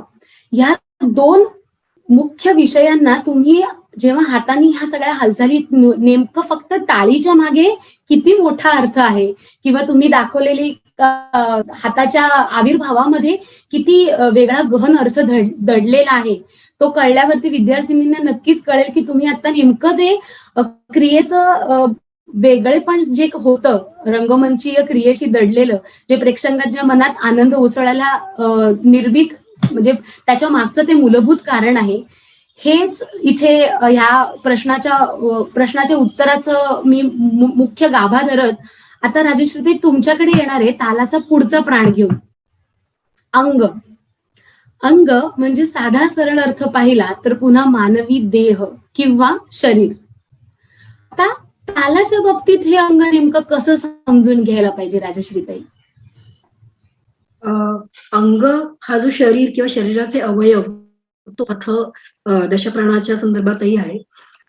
एक अपिअरन्स शरीराचा घेतला तर ओव्हरऑल सगळी माणसं दिसायला एकाच अपिअरन्सची आहे, पण त्यांच्यात वेगवेगळी त्यांची आयडेंटिटी कशी समजते तर त्यांच्या अवयव भेदामुळे, नाक, कान, डोळे, फर्दर हात पाय, ह्याच्यामुळे त्यांच्या अंगभेदामुळे त्या व्यक्तीची वेगळी आयडेंटिटी सिद्ध होत असते.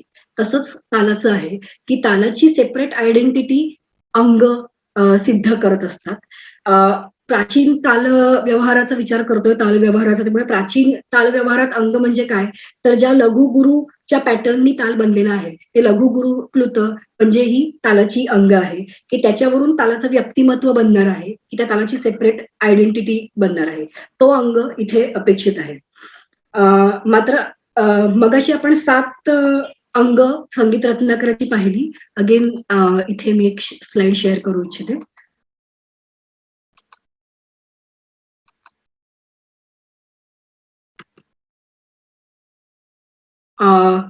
या एका पॉइंटला पुढे कसं झालं, मार्गी ते देशी या प्रवासामध्ये तालातलं काम जेव्हा खूप अधिक सूक्ष्मतर, अधिक कॉम्प्लेक्स होत गेलं, तेव्हा पूर्वीचे सूक्ष्म अंगाचे ताल, छोटे ताल फार कमी पडायला लागले, काम करायला कमी पडायला लागले.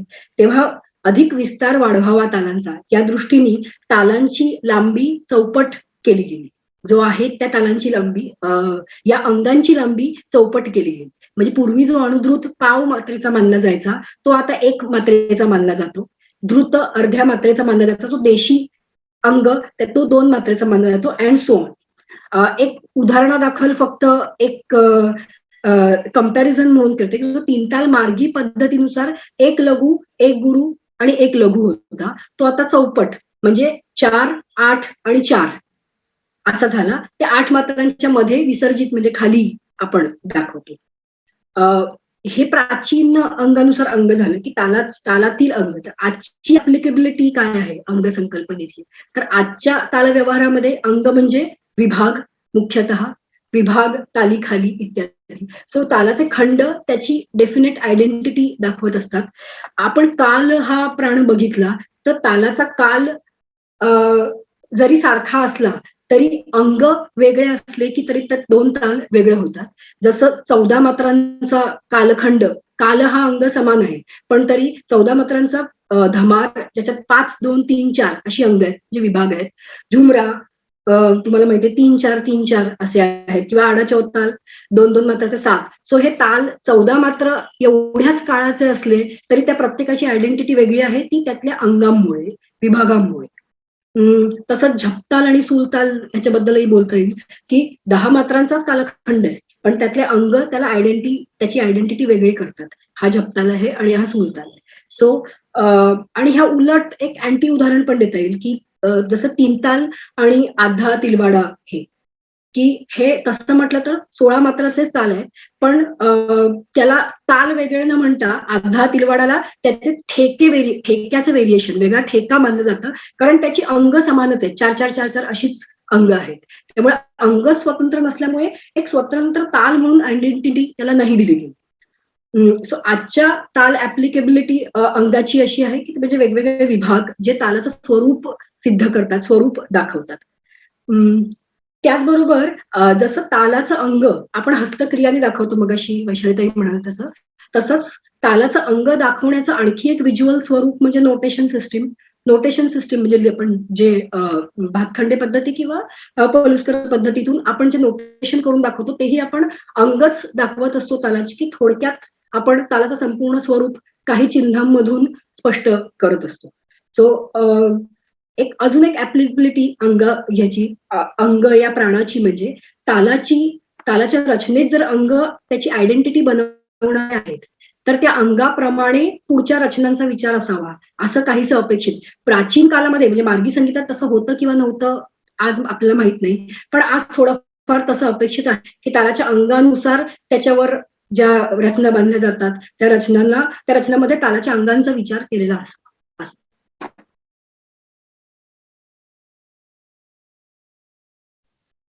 राजश्रीताई, आपण केलेल्या मार्गदर्शनातून नेमके किती मुद्दे टिपू असं झालं आहे प्रत्येक विद्यार्थिनीला, ज्याच्यामध्ये माझा स्वतःचा सुद्धा एक नंबर लागतोय. तुम्ही आता सांगितलेली तालाचा अंग ह्या घटकाची जी ऍप्लिकेबिलिटी आहे त्यानुसार तालाचं जणू काही व्यक्तिमत्वच घडवणारा हा घटक आहे, जो अंग आहे. आणि तुम्ही म्हटलात तसं मात्रांची संख्या जरी समान असेल तरी त्यातल्या खंडांची जी विभागणी आहे त्याच्यावरून तुमच्या तालाचं व्यक्तिमत्व घडतंय. ह्या तुमच्या मुद्द्यांमुळे नक्कीच विद्यार्थिनींना काहीतरी अंग म्हणजे काय, तालाशी नेमका त्याचा संबंध काय हे कळायला नक्कीच थोडी तरी मदत झाली असेल. या आशेवरतीच मी भावनाताई तुमच्याकडे येतेय. राजश्रीताईंनी सांगितलेल्या मुद्द्यांमुळे आम्हाला थोडंसं चित्र नक्की स्पष्ट झालंय. आता तुमच्यामुळे ते आमच्या कॅनव्हासवरती नक्कीच उमटेल पूर्णपणे अशी मी खात्री बाळगते. जे आता राजश्रीनी सगळं सांगितलंच आहे की अंग म्हणजे काय. तर शास्त्रशुद्ध तालाच्या विभागांना अंग असे म्हणतात. ज्याप्रमाणे आपल्या संपूर्ण शरीराचे वेगवेगळे भाग आहेत, 2 हात, 2 पाय, 2 कान, 2 डोळे, ह्याच्यानी शरीराचा साचा कंप्लीट होतो. त्याप्रमाणे विभागांनी ताल हा कंप्लीट होतो. प्रत्येक तालाची रचना केली जाते. या विभागांनी तालाची रचना केली जाते. जसं राजश्री म्हटले की 10 मात्रेचे ताल आहेत, तो पण 2 वेगवेगळे, म्हणजे 2 हात, 2 पाय, 2 डोळे असलेल्या अनेक व्यक्ती आहेत जगामध्ये, पण प्रत्येकाची आयडेंटिटी वेगळी आहे, कोणीच एकसारखं नाहीये. त्याचप्रमाणे विभाग जे ठरवले जातात किंवा जे गुरुजनांनी ठरवून दिलेले आहेत, त्यामुळे त्या तालांची आयडेंटिटी वेगळ्या पद्धतीने आपल्या समोर येते आणि आपण त्याचा अभ्यास करतो. सो ती अंग तेवढीच महत्वाची आहेत जेवढे बाकीचे एलिमेंट्स आहेत. तर ह्या अंगांची नावे, मात्रा, चिन्ह कशी आहेत ती स्लाइडमध्ये राजश्रीनी दाखवलीच आहेत. परत एकदा मी सांगते की अनुद्रुत 1/4 होता, तो 1 केला. पुढे जाऊन द्रुत अर्धा होता मात्रा, ती 2 केली. द्रुतविराम 3/4 म्हणजे पावणी होती, त्याला 3 केलं. लघु 1 होता, त्याला 4 केलं. लघुविराम 1/4 1 आणि 1/4 होता, त्याचे 5 केले. गुरु 2चे 8 केले. प्लूत 3चे 12 झाले. काकपट 4चे 16 झाले. अशा प्रकारे प्रत्येक तालाच्या विभागांना अंग म्हणतात. ही प्रणाली जी आहे ती अत्यंत प्राचीन आहे. ती आता नवीन कोणी निर्माण केलेली आहे. ती अनेक पुरातन कालापासून हे पुढे आलेलं आहे. या नावांमुळे, मात्रांमुळे आणि चिन्हांमुळे ताल समजणे अतिशय सोपे जाते. 3 तालात बघा, 1 लघु, 1 गुरु, 1 लघु. तात्पर्य 4, 8, 4 मात्रांचे 3 विभाग, ज्यामुळे ते 3 विभाग मध्ये 1 खाली येते. जसं राजश्रींनी सांगितलं, जसं 3 तालामध्ये 1, 5 आणि 13 या मात्रांवर टाळी येते आणि 9व्या मात्रेवर खाली येते. हे सगळ्यांना अगदी लहान मुलांना सुद्धा हे माहिती आहे. जसं हे 4-4चे विभाग आहेत, तर हा चतुरस्र जातीचा ताल समजला जातो. या विभागांनी आपल्याला त्याची जाती सुद्धा समजते की कुठल्या जातीमध्ये हा, जसं झपताल खंड जातीचा ताल आहे, त्याप्रमाणे 3 ताल चतुरस्र जातीचा ताल आहे. आपल्याला त्याची जाती पण समजू शकते आणि अभ्यास करणं पण सोपं जातं. जसं राजश्री म्हटले की नोटेशन करणं पण मुलांना एकदम सरळ होतं, ते की कसं विभागांतर कसं करायचे, एका मात्रेमध्ये किती बोल येतात, त्याच्या खाली कुठलं मात्रा चिन्ह असलं पाहिजे, जिथे खंड संपतो तिथे कसलं चिन्ह असलं पाहिजे, हे सगळं लिपिबद्ध जे आपण करायला शिकवतो किंवा ते सांगतो, ते सगळं आपल्याला या विभागांनी क्लिअर होतं आणि ते विभाग केले की ताल अजून स्पष्टपणे आपल्याला अभ्यास करणं सोपं जातं. म्हणून ते विभागही तेवढेच महत्वाचे आहेत. विभाग म्हणजे थोडक्यात अंग. बरोबर. म्हणजे नक्कीच भावनाताई आणि राजेश्रीताई, तुमच्या दोघींच्याही मुद्द्यांवरून आज सर्वसामान्य विद्यार्थिनींना इतकं नक्की कळलं असेल की तालाचं अंग हे तालाचं व्यक्तिमत्व असतं किंवा त्याचा स्वभाव असतो, त्याच्यामुळे त्या तालाशी नेमकं कसं वागायचं आहे, त्याला नेमकं हातावरती दाखवताना, लिपिबद्ध करताना त्याच्याशी कसं आपल्याला वागायचं आहे हे समजवणारच हा घटक आहे अंग. ह्या मुद्द्यांवरतीच आता मी आजच्या शेवटच्या प्राणाकडे वळतीये, ग्रह. वैशालीताई, मी तुमच्याकडे येतेय ग्रह या प्राणासाठी. ग्रह म्हणजे संगीताच्या भाषेत आरंभ बिंदू, स्टार्टिंग पॉइंट. पण सगळ्यांनाही अजून एक अर्थ वाटू शकतो, तो म्हणजे आकाशातला ग्रह. मग या ग्रह या प्राणाचा नेमका कसा अर्थ आपल्या तालाच्या प्रवासाच्या दृष्टीने घेतला गेला पाहिजे? बरोबर आहे. ग्रह म्हटलं की आकाशातले प्लॅनेट्सच आपल्या डोळ्यासमोर उभे राहतात. आणि आपल्या शास्त्रकारांनी ना नामकरण करताना, एखाद्याला एखादी संज्ञा देताना उगाच दिलेली नाहीये ती. तर कुठेतरी त्याचं आहे ना संबंध ग्रह या गोष्टीशी सुद्धा. कदाचित ग्रहांचं जसं स्थान महात्म्य आहे, तसा अर्थ ग्रह हे नाव तालाच्या या प्राणाला देण्यात शास्त्रकारांना अपेक्षित असावा. इथे अजून एक शक्यता आहे. ग्रह हा शब्द कदाचित गृह या शब्दाचा अपभ्रंश होऊन प्रचलनात आला असावा. कारण गृह म्हणजे घर, आणि घराची ही एक निश्चित अशी जागा ठरलेली असते त्या, आणि किंवा ती महत्वाची जागा असते.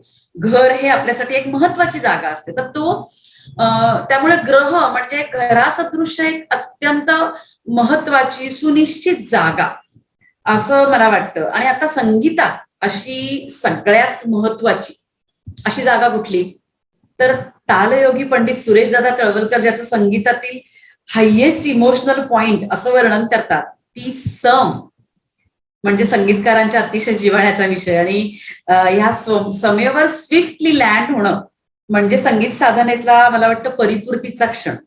त्यामुळे ही सम ही महत्वाची जागा आहे. या समेशी काहीतरी या ग्रहाचा संबंध असावा असं आधी आपण लक्षात घेऊ. तर एखादी नृत्यबंदिश किंवा नृत्यबंदिश सुद्धा लय लयकारीशी खेळत ना जेव्हा समेवर येते तेव्हा आनंदाचे डोही आनंद तरंग अशी मनाची अवस्था होते. अर्थात या समेला गाठण्यात जितकी गंमत आहे ना, म्हणजे समेवर जाण्यामध्ये, समेवर लँड होण्यामध्ये जितकी गंमत आहे, तिला अशी गाठून पकडण्यात जेवढी गंमत आहे तेवढीच मजा ना या समेला ना चुकवण्यात आहे. हे ग्रह या संकल्पनेतून आपल्याला लक्षात येतं. मी काय सांगते ते लक्षात घे. समेशी संगत करणं आणि समेला आजकालच्या भाषेमध्ये समेला हुल देणं, पण हुल दिली, अशा दोन्ही प्रकारे ग्रह हा तालप्राण कार्यरत असतो. कसा ते बघू. त्या ग्रह म्हणजे ना अगदी अगदी प्रामाणिक अर्थ सांगायचा तर ग्रह म्हणजे ग्रहण करणं, असाही एक अर्थ इथे मला वाटतं आपण म्हणू शकतो की ग्रह म्हणजे ग्रहण करणे, धारण करणे. तर संगीतात एखादी बंदिश तालाला ज्या ठिकाणी ग्रहण करते ती जागा म्हणजे ग्रह. याचे दोन प्रमुख प्रकार सांगितले आहेत, समग्रह आणि विषमग्रह. जेव्हा बंदिश आणि ताल, बंदिश एखादी आणि त्याचं ताल, हे दोन्ही समेच्या एका मात्रेपासून, समेपासून एकत्र सुरू होतात तेव्हा तो समग्रह. आणि जेव्हा बंदिश तालाच्या समेच्या पुढे किंवा मागे सुरू होते तेव्हा तो विषमग्रह. हे अगदी सोपं आहे. म्हणजे तालात साकारलेली एखादी रचना जेव्हा आपला प्रवास तालाबरोबर सुरू करते तेव्हा ती सम, आणि तालाच्या आगे मागे सुरू करते तेव्हा ती रचना जेव्हा अशी सुरू करते तेव्हा ती विषम. आता गायनाच्या बाबतीमध्ये तुला मी आधी उदाहरण देते, कारण गायन सुद्धा आपल्या कथक नृत्य प्रस्तुतीचा खूप मोठा भाग आहे गायनाच्या बंदिशी. तर आणि अजूनही गायनामध्ये सम आणि विषम ग्रहांची अगदी छान दाखले आपण सहज देऊ शकतो. तर समग्रहाचं उदाहरण द्यायचं झालं तर धा धी ना धातू ना, धा धी ना धातू ना, आहे रोकत डगर प्यारे, धाधी ना धातू ना, रोकत डगर प्यारे, नंदलाल मेरा. इथे बघ, सम आणि गाण्याची सुरुवात हे दोघंही एका ठिकाणी सुरू झाले, समेवर सुरू झाले, दोन्ही गायन सुद्धा आणि ताल सुद्धा, तेव्हा ते समग्रहाचं उदाहरण झालं. पुढे विषमग्रहाचे मात्र दोन भाग सांगितलेत. म्हणजे जेव्हा बंदिश आधी सुरू होऊन थोडासा प्रवास करून मग तालाला ग्रहण करते तेव्हा तो अतीत ग्रह. आणि जेव्हा ताल आधी सुरू होतो आणि मग पुढच्या एखाद्या मात्रेला बंदिश सुरू होते तेव्हा, आणि मग तालाच्या संगत करायला लागते तेव्हा अनागत ग्रह. म्हणजे अतीत म्हणजे घटना घट चुकी, गाणं सुरू झालंय आणि ताल अजून सुरू व्हायचा आहे म्हणजे अतीत. आणि हेच तर आधी आपण अतीतेचं उदाहरण बघूया का. अतीत बघ,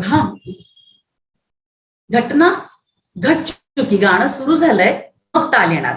तर सब बनठन आई शाम प्यारी रे, सब बनठन आई शाम प्यारी रे, सब सब धा धिन दा बनठन आई शाम प्यार. किंवा अजून एक उदाहरण आहे, आवत श्याम लचक चले, मुकुट धरे आवत धा धा. म्हणजे काय, तर इथे गाणं आधी सुरू झालं आणि मग तालाने त्याची संगत करायला सुरुवात केली गाण्याची. आणि आता याच्या अपोजिट म्हणजे अनागत. ताल तो शुरू हो गई है, अभी गाना शुरू होने में समय है असं म्हटलं जातं. आगत, मला असं वाटतं अतीत आणि अनागत आजही हे संस्कृत मधले शब्द हिंदीमध्ये वापरले जातात. तर अनागतचं उदाहरण घ्यायचं झालं तर ताल शुरू हो गया है, गाना बाकी है. तसं झालं तर दा एक प्रसिद्ध विरोध कंठित आहे.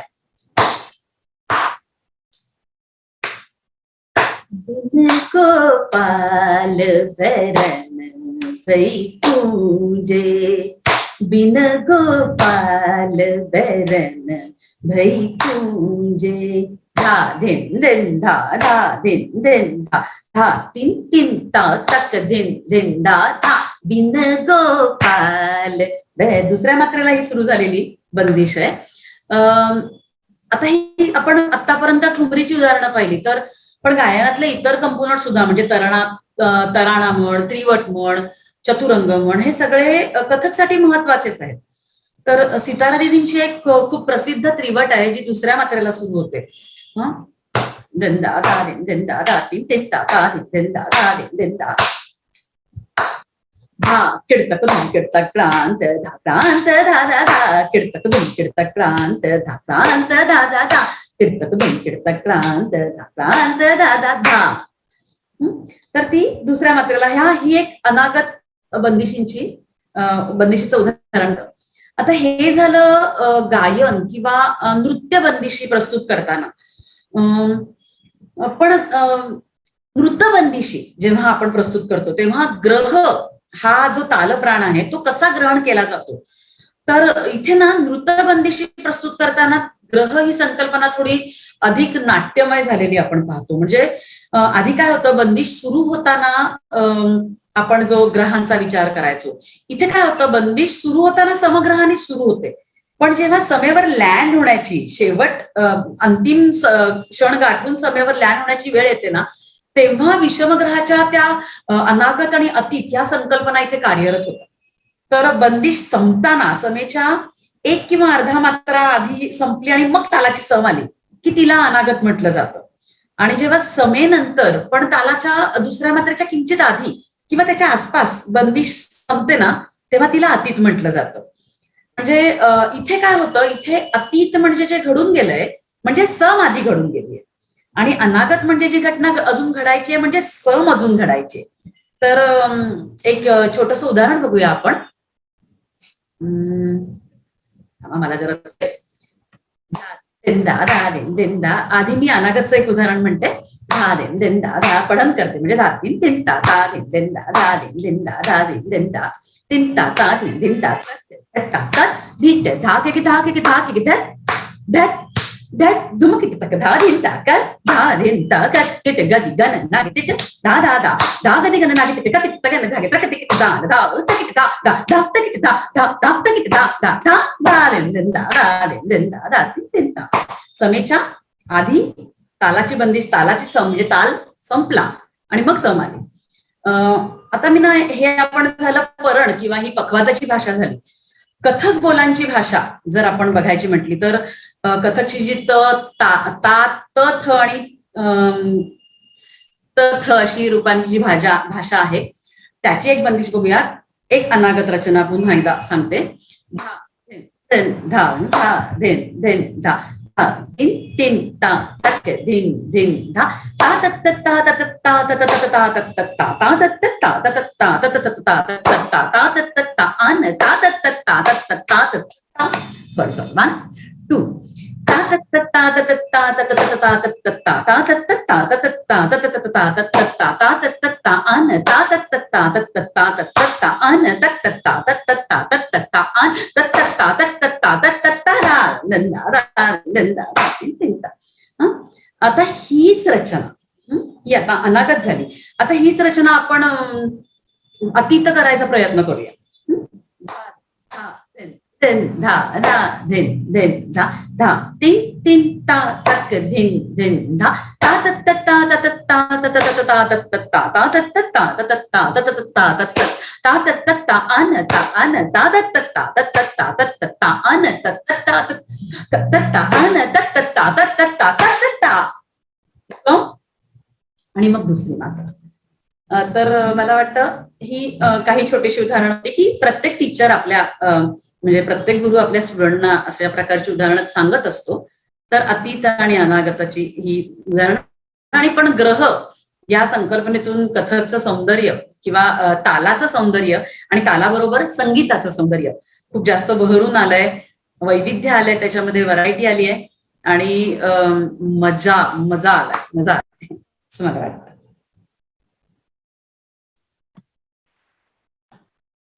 सम, विषम, अतीत, अनागत ह्या सगळ्याच रचनांचं गायनातून आणि त्रिवटच्या आपल्या उदाहरणांनी विद्यार्थिनींना नक्कीच ह्या ग्रहाचा जो कन्सेप्ट आहे तालाच्या अंगाशी नेमका त्याचा कसा विचार झाला पाहिजे यावरती नक्कीच प्रकाश पडला असेल.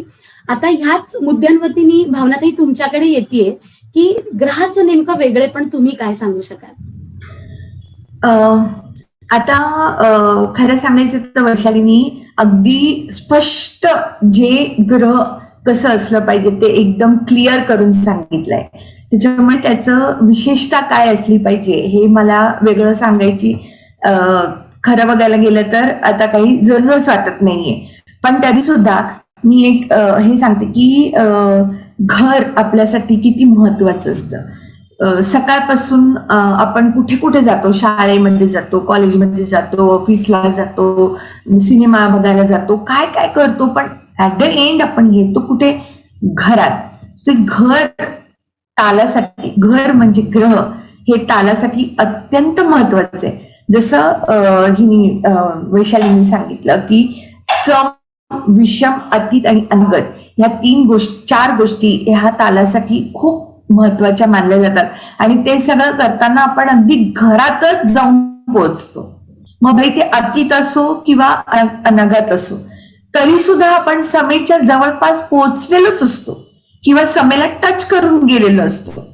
तर तो जो आहे भाग जो आहे तालाचा, जो ग्रह आहे हा ताल सुद्धा तालाची ब्युटी, तालाचं वेगळेपण किंवा तालाचा अभ्यास करण्यासाठी खूप महत्वाचा. आणि हा जसं म्हटलं आपण आधी बोललो होतो की रंगमंचावर जेव्हा प्रस्तुती सादर केली जाते तेव्हा जेव्हा एखादा दिग्गज कलाकार किंवा आजकाल तर छोटे छोटे कलाकार सुद्धा या गोष्टी अगदी खूप तयारीने दाखवतात. अनागत आणि ह्या सगळ्या गोष्टी मी पंडिता रोहिणी भाट यांच्याकडे खूप ऐकल्या आहेत आणि त्यांच्या बघितल्या आहेत या रचना.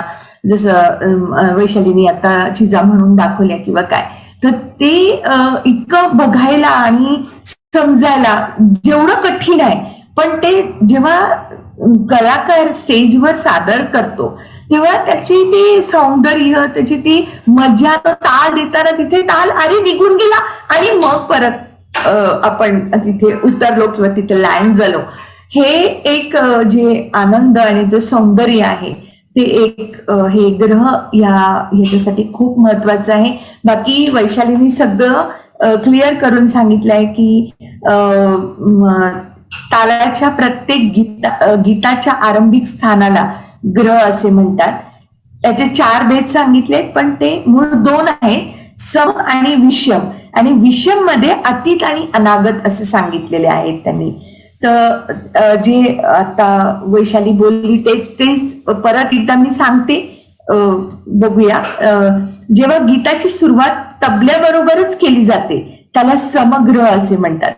शास्त्रीय नृत्य प्रकारात, विशेषतः कथक नृत्यात समग्रह याला विशेष महत्व दिले जाते.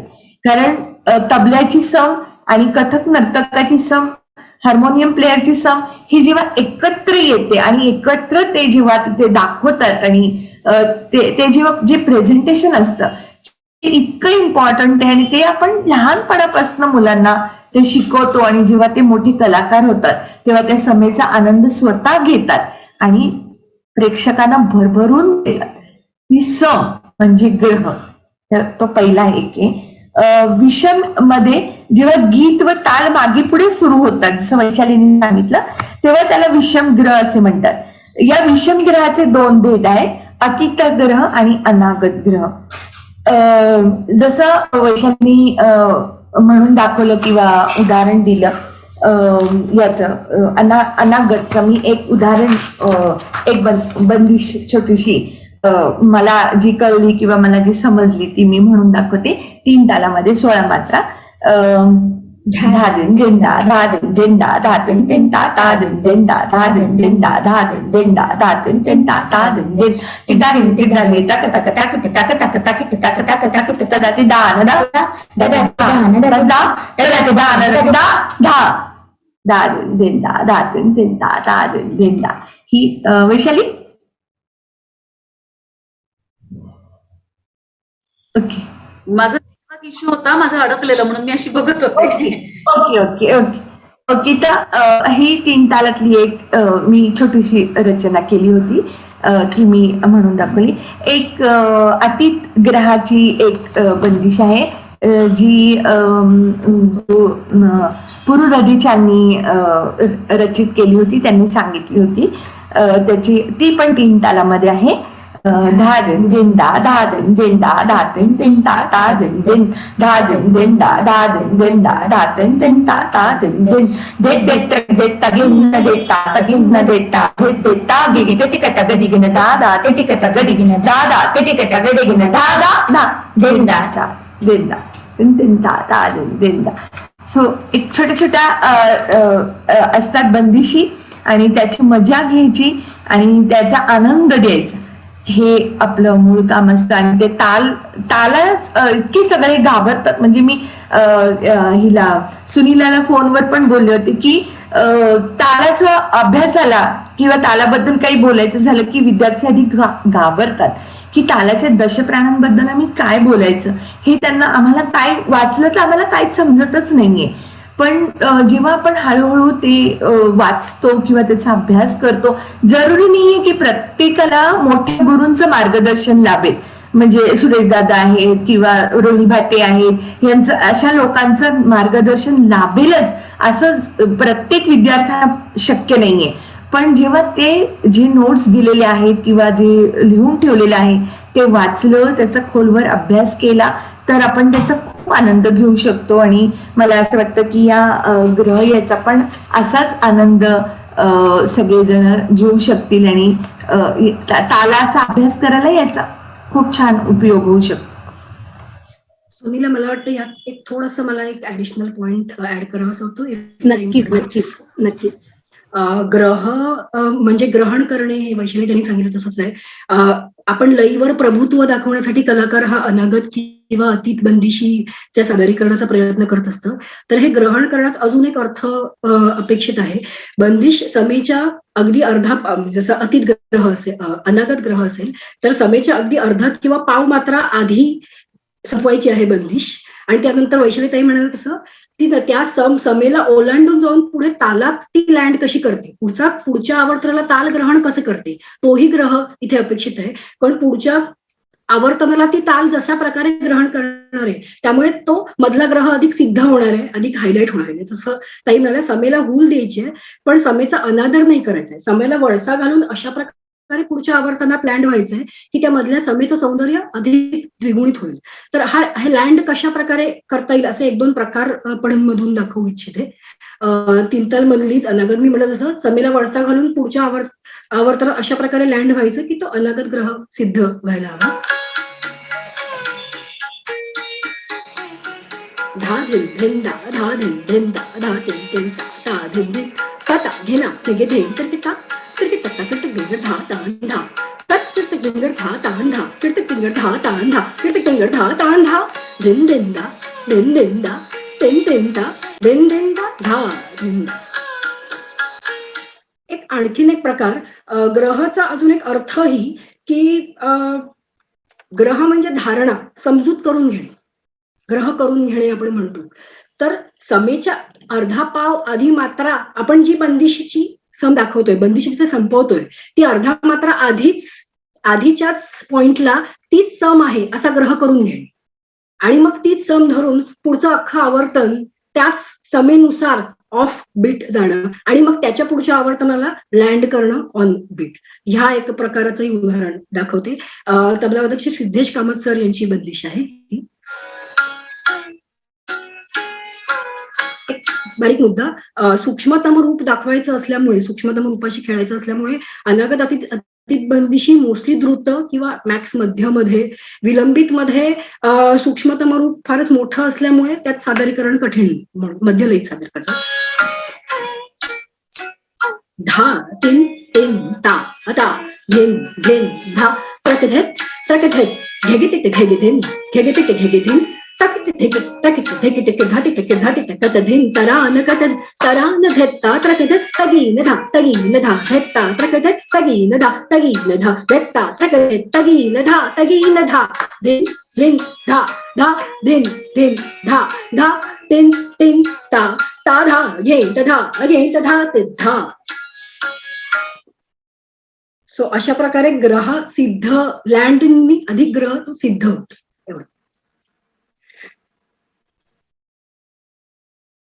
नक्कीच राजश्रीताई, तुम्ही तुमचे अजून काही मुद्दे इथे ऍड केले आणि मला इथे सांगायला आवडेल. कथकची विद्यार्थिनी असल्यामुळे, संगीताशी रिलेट करत असल्यामुळे, जशी आपण आजच्या प्राणांची सुरुवात, सेशनची सुरुवात ही तिहाईनी केली होती, जसं तुम्ही तिघी जणी त्याच्यावरती बोलला होतात, तसं आजच्या या रचनेची सांगता सुद्धा तुमच्या ऍड होण्यानी तिहाईनीच झाली असं म्हणायला हरकत नाही. तर तुम्ही खरं तर या रचनेला पूर्णत्व दिलं काही पॉइंट्स ऍड करून, असं मी म्हणेन. आता आजच्या या पाची प्राणांचा विचार करता तालाच्या खंडांनुसार निश्चित वेळ म्हणजे काल, मात्रांवरील नियोजित अक्षरांचा जोरकसपणा देणं किंवा न देणं या गोष्टीचं प्रमाण म्हणजे मार्ग, तालाची आनंदजनक शक्ती म्हणजे क्रिया, तालाचे विविध भाग किंवा अवयव म्हणजे अंग, आणि गीताच्या आरंभ बिंदूचा तालाच्या समेशी चाललेला लपंडाव म्हणजे ग्रह. मला खात्री आहे की आज मान्यवर गुरूंनी केलेल्या मार्गदर्शनामुळे तालाच्या 10 प्राणांपैकी किमान पहिल्या 5 प्राणांची सखोल माहिती अगदी सोप्या भाषेत मिळून या विषयाची थोडीशी तरी भीती आज कमी झाली असेल. शिवाय यापुढे कथक नृत्य शैलीतील या विषयाचा नेमका संदर्भ कसा घ्यायचा हेही समजायला मदत होईल. आणि सर्वसामान्य विद्यार्थिनींच्या भाषेत म्हणायचं झालं तर तालाचा 11वा प्राण भीती हा ऍड होण्याच्या आधीच या 10 प्राणांवरती अभ्यास करणं किती गरजेचं आहे हेही त्यांना कळायला मदत होईल असं मला नक्की खात्री वाटतेय. आजच्या या विषयाला इतक्या सोप्या पद्धतीने आमच्या समोर अलगद उलगडणाऱ्या या अनुभवी पॅनलिस्टचे मी मनपूर्वक आभार मानते.